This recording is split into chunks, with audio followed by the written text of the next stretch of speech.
평소에 우리가 전도를 하거나 신앙생활을 하다 보면 정말 다양한 종류의 불신자들을 만나게 됩니다.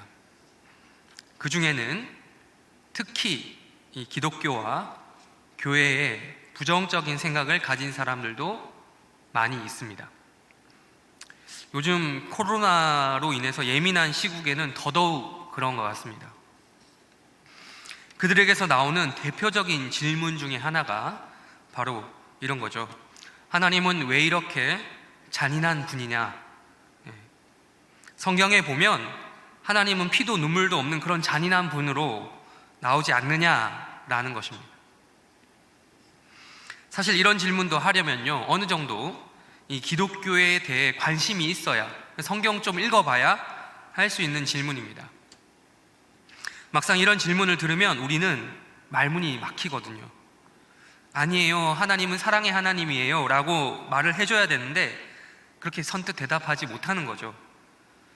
우리가 성경을 읽어보셔서 다들 잘 알겠지만 그 말이 아예 틀린 말은 아니거든요. 오늘 말씀을 통해서 하나님은 정말 잔인한 분인지, 그리고 그것이 부당한 잔혹함인지, 또한 정당한 심판이 맞는지 신앙의 관점을 한번 정리해 보고자 합니다. 오늘 우리가 읽은 본문은 사무엘상 15장 말씀입니다. 하나님께서 사울의 잘못에도 불구하고 다시 한 번 더 기회를 주시는 장면이에요. 15장 2절을 우리 다시 한번 읽어볼까요? 2절 읽도록 하겠습니다. 시작.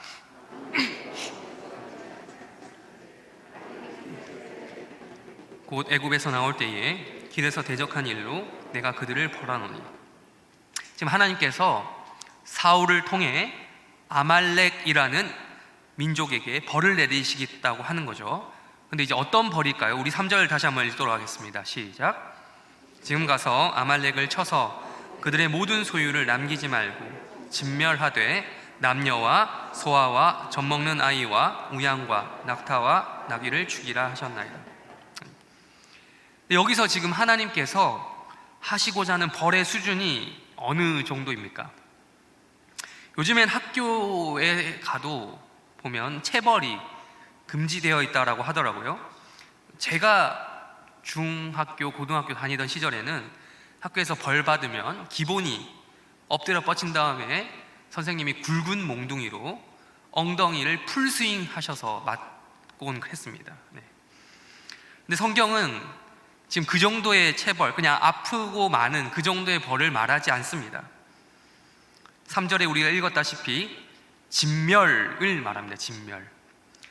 이 진멸이란 말은 말 그대로 모든 것을 파괴하라는 것이죠. 전멸시키라라는 말입니다. 아니, 사랑의 하나님이 어떻게 이런 명령을 내릴 수 있단 말입니까? 하나님이 이래도 됩니까? 양보해서 전쟁 중이니까 군인들끼리는 죽일 수 있다 칩시다. 우리가 세계대전이나 이런 전쟁 영화 있죠. 그런 것들을 보면 포로로 잡은 군인들, 전쟁에서 패배한 군인들을 죽이는, 처형시키는 장면이 나오기도 합니다. 근데 이제 그러한 장면도 우리가 볼 때는 끔찍하잖아요. 그런데 오늘 성경에서는 지금 그런 군인들끼리 싸움에서 죽는 그런 걸 얘기하지 않아요. 그걸 얘기하는 것만 얘기하는 게 아니에요. 아무 죄 없는 남자, 여자, 어린이, 유아 등 남녀노소 모든 사람을 포함해서 소, 양, 낙타, 나귀, 동물까지도 다 죽이라고 하시는 거예요. 말 그대로 진멸입니다. 진멸. 이걸 현대적인 말로 표현하면 대량 학살이라든지 좀 더 나아가서 인종 청소 이런 말도 있죠. 그렇게 부릅니다. 하나님은 왜 하필 학살을 명령하시는 걸까요? 군인들이 아니라 넘어서서. 근데 사실 하나님께서 이런 명령을 내리신 것이 이번이 처음은 아닙니다. 여호수아서에 나오는 유명한 장면이 있어요. 여리고성 전투 장면이죠. 성벽 주변을 일주일 동안 돌다가 마지막 7일째에 7번 돌고 나팔을 불었더니 성벽이 무너지고 이스라엘이 승리했던 사건 여러분 다들 잘 아시리라 생각합니다. 그러나 이제 우리가 뒷부분까지 끝까지 읽어보면, 승리했다 그 다음을 읽어보면 뭔가 많이 찝찝해요. 그 다음에 어떻게 했습니까? 성벽이 무너지고 나서 하는 행동이 오늘 하나님께서 사울에게 시킨 내용이랑 똑같은 거예요. 군인이 아닌 남녀노소와 동물들까지 다 죽이라는 명령을 했던 거죠. 그렇다면 유대인을 학살했던 그 과거에 히틀러, 그 히틀러와 하나님은 도대체 뭐가 다른 걸까요? 하나님은 이 히틀러처럼 냉혹하고 그런 폭력적인 그런 자가 아닙니까? 우리가 분명히 신약의 그 하나님, 신약의 예수님은 정말 사랑이 많으신 분이라고 들었는데, 그러면 구약의 하나님은 다른 분이란 말입니까? 우리가 믿는 삼위일체 신앙은 뭔가 잘못된 것일까요? 두 분은 전혀 다른 분일까? 아니죠.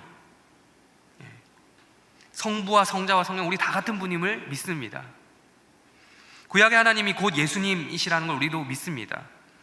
신약의 예수님이 곧 하나님이시면 구약의 하나님과 동일한 분임을 우리는 믿고 있습니다.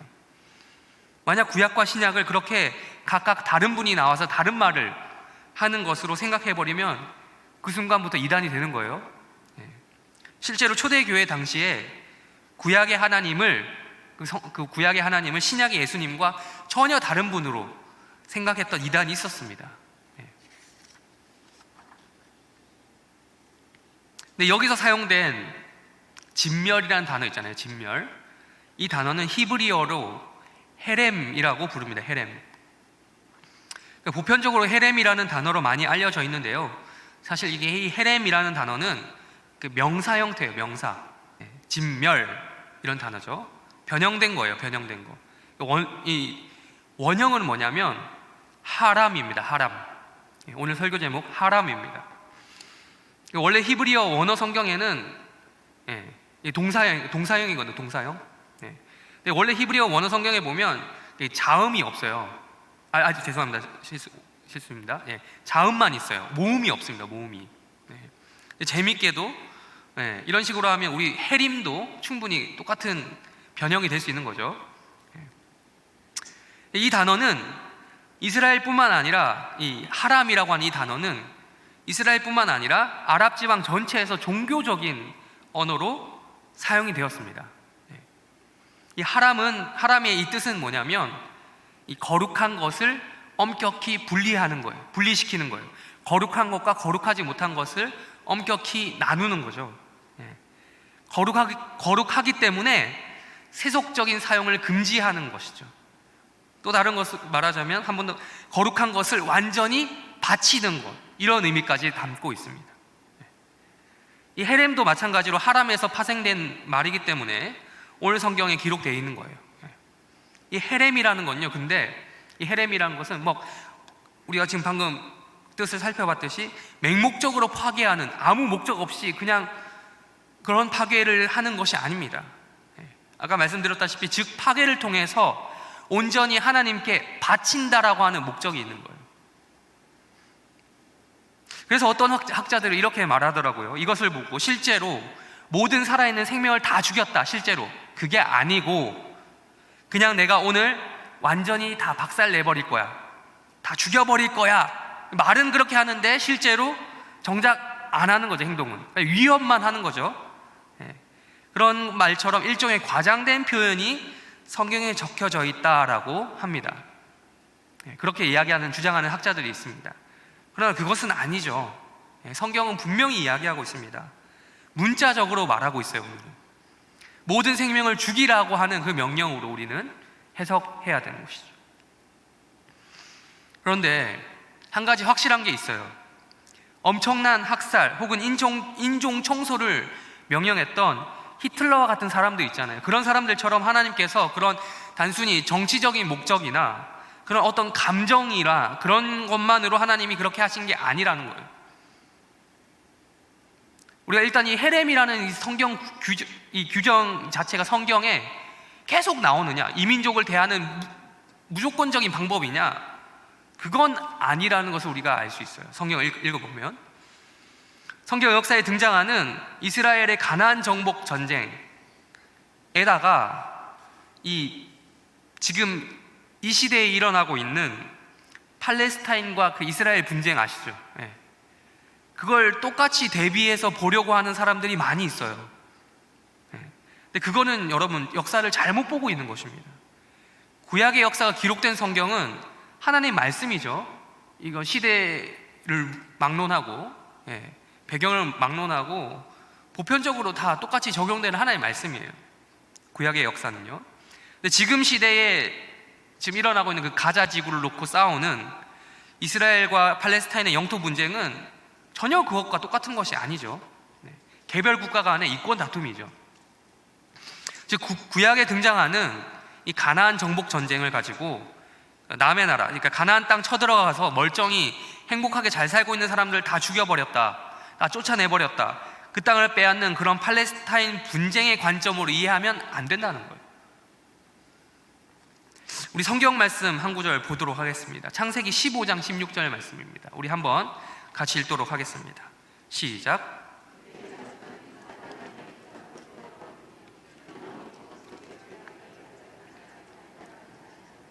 이 말씀은 하나님께서 아브라함에게 하시는 말씀입니다. 아브라함, 가나안 정복 전쟁 훨씬 전에 이미 이 말씀을 하셨어요. 우리가 창세기를 통해서 알 수 있는 사실이 무엇입니까? 이스라엘의 조상 아브라함이 그 본적, 그러니까 출신을 어디에 두고 있습니까?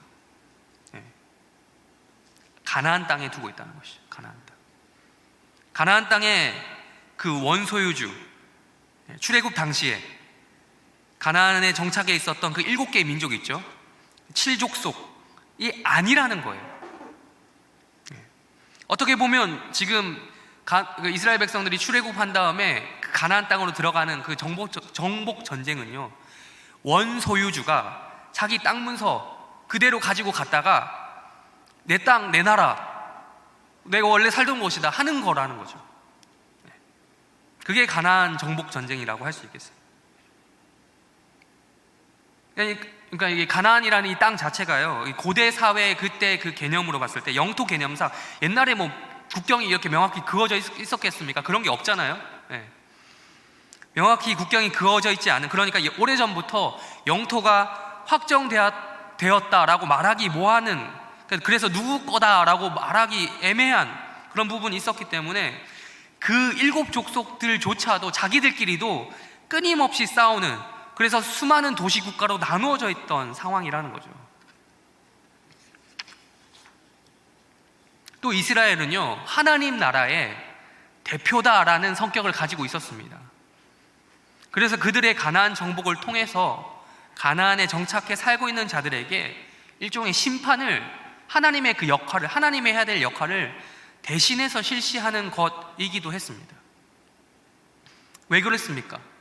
우리가 읽은 창세기 15장 16절 말씀에 따르면 왜 그런 것입니까? 네, 간단하죠. 네, 정말로 죄악이 가득 찼기 때문이라는 것입니다. 가나안 땅에 가득한 죄를 심판하는 하나님의 역할을 대신하는 그 심판자의 역할이 이스라엘 민족이 해야 될 일이었던 거예요. 모세 율법에 보면 이렇게 저렇게 하지 말라, 이렇게 하지 말고 저렇게 하지 말라라는 이야기가 세부적으로 되게 많이 나오죠. 그런데 하지 말라는 내용 중에는 지금 우리 2020년 대한민국 땅을 살고 있는 우리에게는 이해하기 힘든 것들이 많습니다. 그것의 배경에 뭐가 있습니까? 가나안의 관습이 전제되어 있는 것이에요. 그 7개의 민족뿐만 아니라 뭐 다양한 도시국가들로 구성되어 있긴 했지만 관습만큼은 비슷했던 거예요. 그들이 7개로 나눠져 있었지만 다 비슷한 거예요. 어떤 관습입니까? 죄악의 관습이었던 것입니다. 현대에 들어와서 고고학의 발전으로 그때 당시에 뭐 인신제사가 있었다더라, 신전에서 뭐 그런 음란 행위를 했다더라, 그런 가나안의 등등의 가나안의 죄악된 관습이 많이 밝혀지고 있습니다. 즉 하나님께서 이스라엘에게 어떤 행동을 하지 말라고 하시는 이유에는 가나안의 관습이 이렇기 때문에 그것을 따라하지 마라고 하신 것이죠. 가나안의 관습을 그대로 따라가는 것은 거룩하지 못한 것인 거죠. 하나님의 백성들은, 하나님 나라의 백성들은 가나안이라고 하는 세상으로부터 구별된 삶을 살아야 된다라는 것입니다. 그리고 그 무엇보다도 이 세상 땅 전체가 누구 겁니까? 원래 천지를 지으신 하나님의 것이잖아요. 그 중에 가나안 땅을 딱 떼가지고 이스라엘 민족에게 주신다는데 누가 말릴 수 있겠습니까? 온 세계가 하나님의 소유잖아요.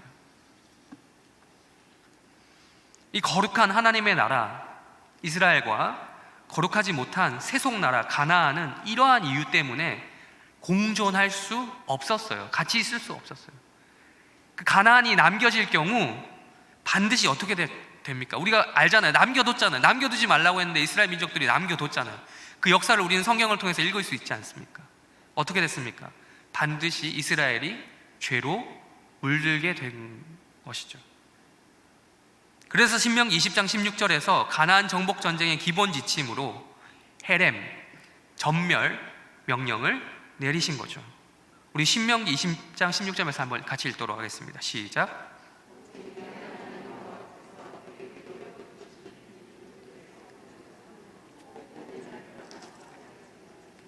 네, 하나도 살리지 말지. 하나님께서는 이 가나안 땅의 민족들의 그 죄를 400년 동안 참고 계셨습니다. 또 오늘 성경을 보면 이 아말렉을 심판하시는 하나님의 분명한 이유도 또 더 이야기되고 있어요.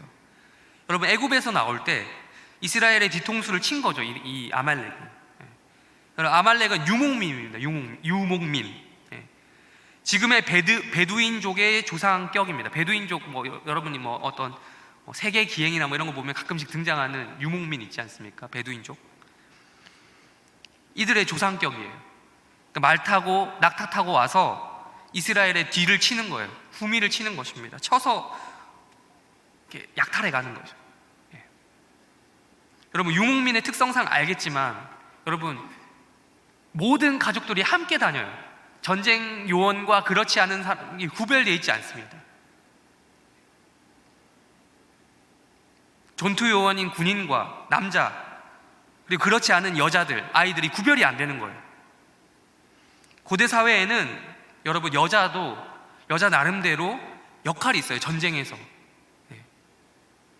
여자라고 해서 전쟁 나 몰라라 하는 그런 상황이 아니었던 거죠.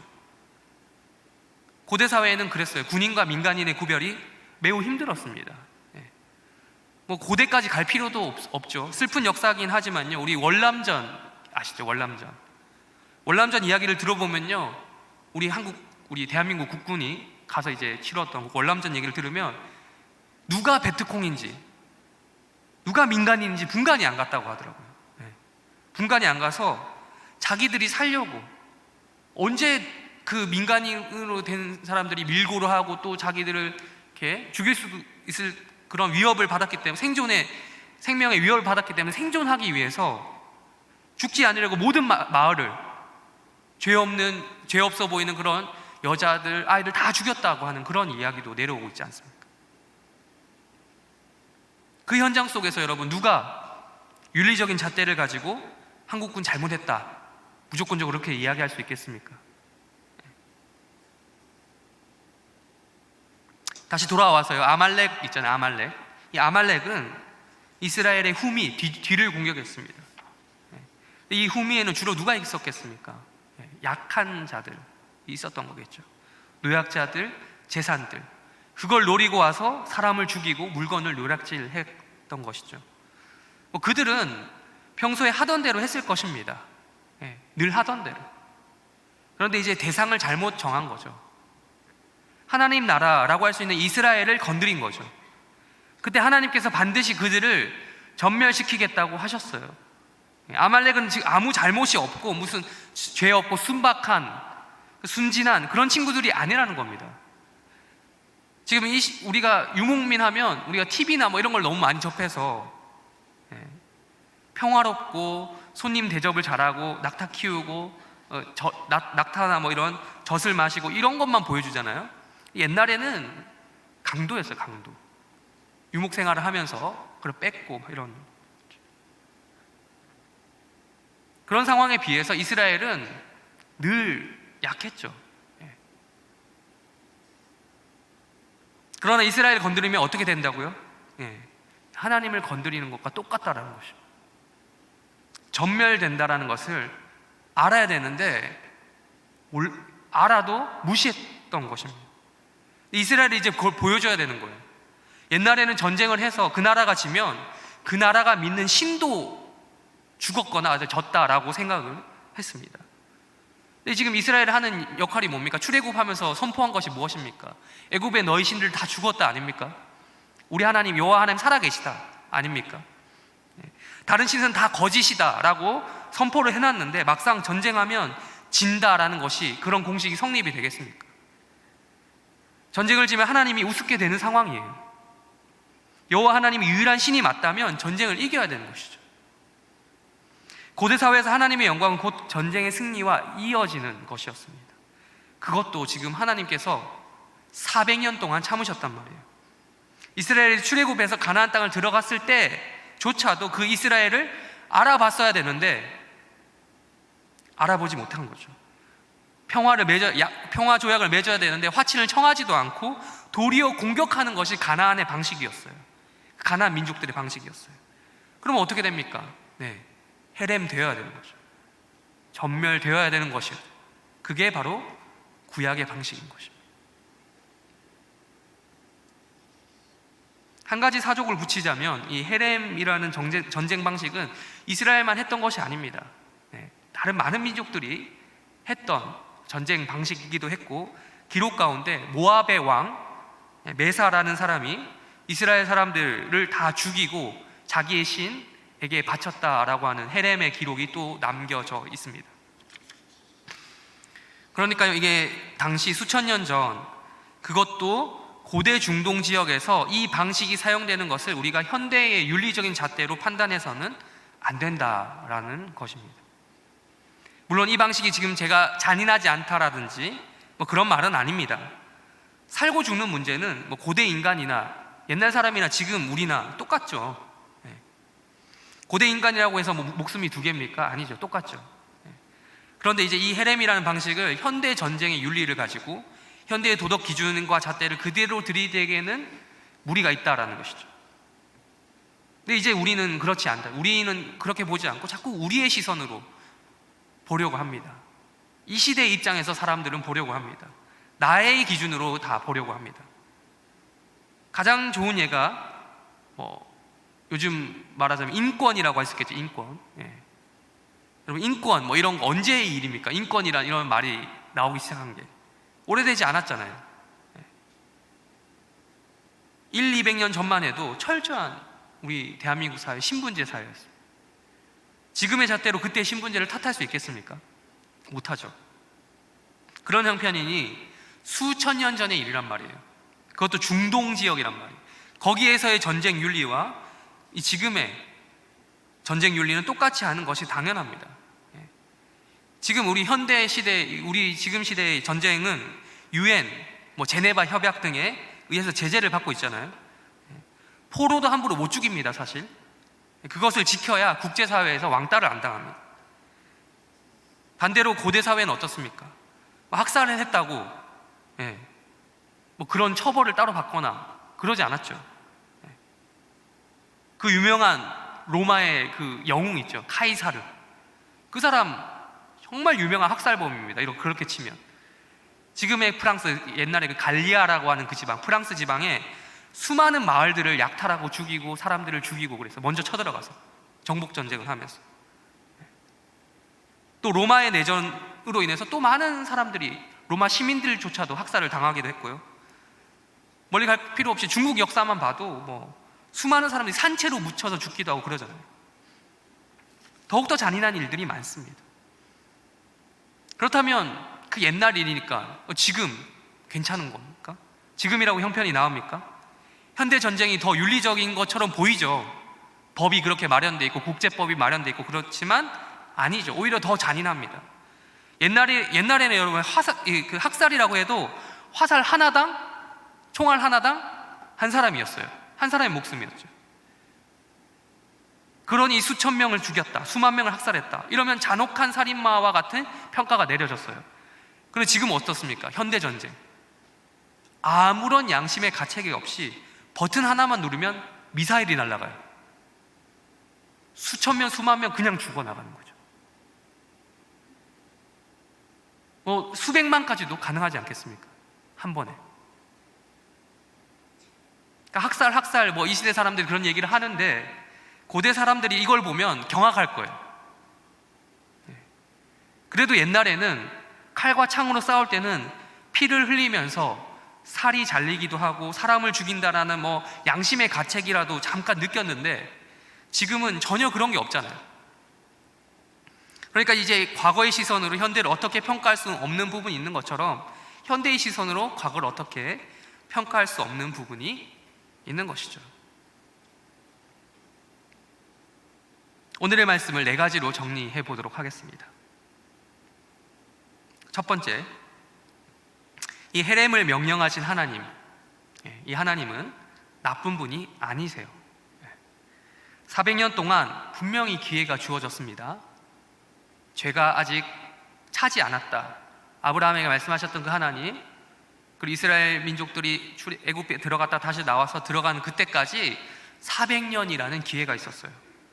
그럼에도 불구하고 죄를 회개하지 않은 가나안 민족이 헤렘을 당하는 것, 진멸당하는 것은 당연한 결과죠. 한다 해놓고 안 하면 그것도 아니죠.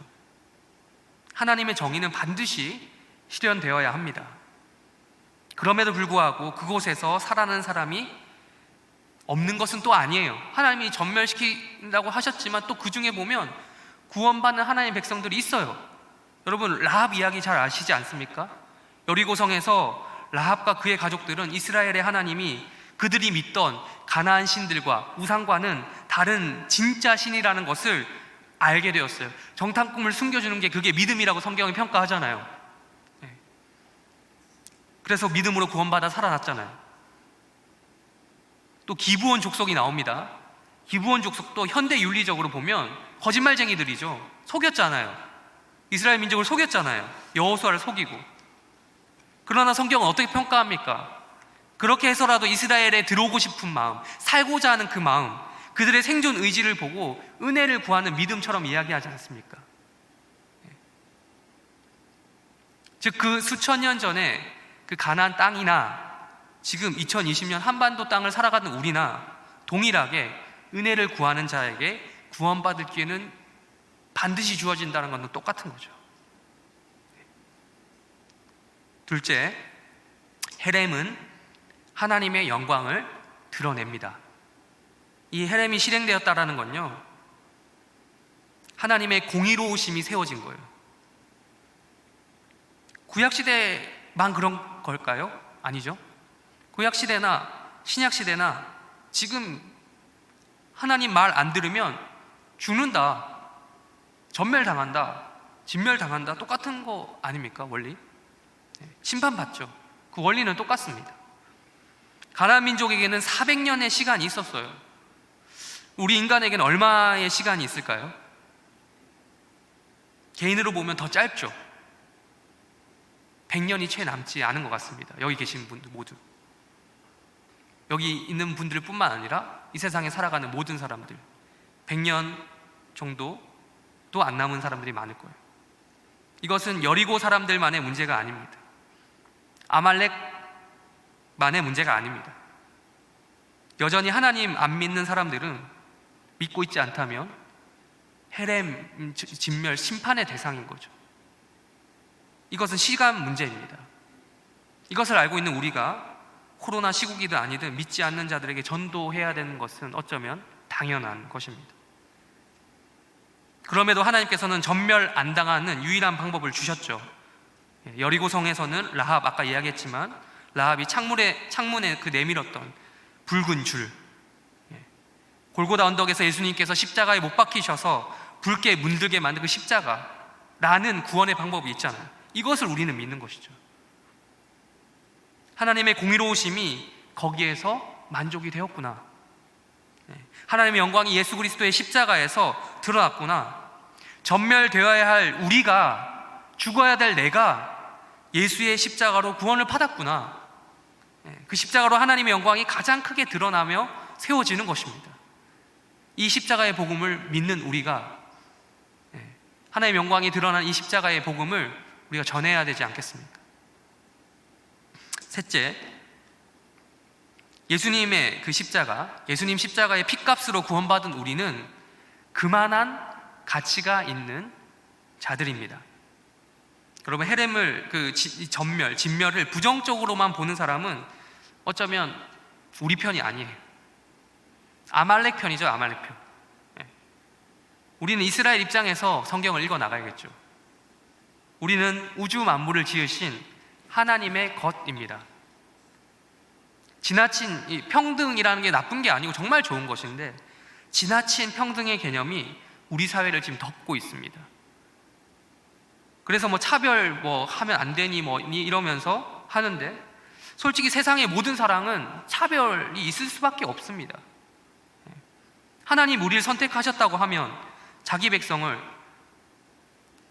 아닌 자들보다 좀 더 아끼고 보호해 주는 것이 당연한 거 아닙니까? 물론 우리 손으로 우리가 스스로 복수를 시도한다거나 그래서는 안 되겠지만, 불신자들이 하나님 백성을 함부로 건드렸다가는 큰일 난다라는 것도 그들 스스로 알아야 됩니다.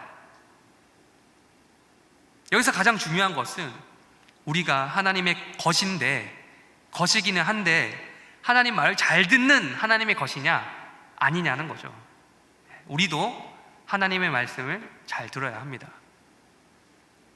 마지막 네 번째, 헤렘의 단어 뜻대로 살아야 합니다. 우리 모두는 하람입니다. 하람, 하나님의 사람을 줄여서 원래 하람이라고 하는데, 바꿔 말하자면 하나님께 바쳐진 사람이죠. 헌신된 사람이고 거룩하게 구별된 사람입니다. 이 중에 하나님의 것이 아닌 분이 없습니다. 그런데 그냥 바쳐지고 구별되고 헌신된 게 아니라고 말씀드렸습니다. 이 하람의 뜻 안에는, 헤렘의 뜻 안에는 파괴되다라는 말이 있다라고 말씀드렸죠. 우리가 하나님 앞에 드려질 때 그냥 드려지는 게 아닙니다. 내가 하고 싶은 대로 드려지는 게 아니란 말씀입니다. 파괴된 형태로 바쳐지고 헌신되어야 되는 거죠. 내 자아가 여전히 살아 숨쉬는 형태, 그것은 하람이 아닙니다. 내가 하고 싶은 대로 하는 섬김 아닙니다. 내가 하고 싶으면 하고 하기 싫으면 말고, 물론 자발성이 전제되어 있지만 우리가 섬김을 할 때 그런 형태는 아니라는 거죠. 내가 하고 싶은 대로 하고 하고 싶을 때 하고, 내 마음이 좀 아니다 싶으면 그만두고, 하다가 그만두고, 시험 들었다 싶으면 하던 거 멈추고, 내 성격대로 하는 것, 내 마음대로 하는 것 아닌 거죠. 우리 모두 그냥 하나님의 것이 아니라 이곳에 모이는 우리 모든 성도들, 파괴된 하나님의 것이 되도록 힘쓰기를 바랍니다. 그러며 우리 모두가 정말 이 하나님의 사람으로, 파괴된 하나님의 사람으로 들어지기를 원하는 그런 헌신된 성도들이 되기를 바라며 말씀을 마치도록 하겠습니다.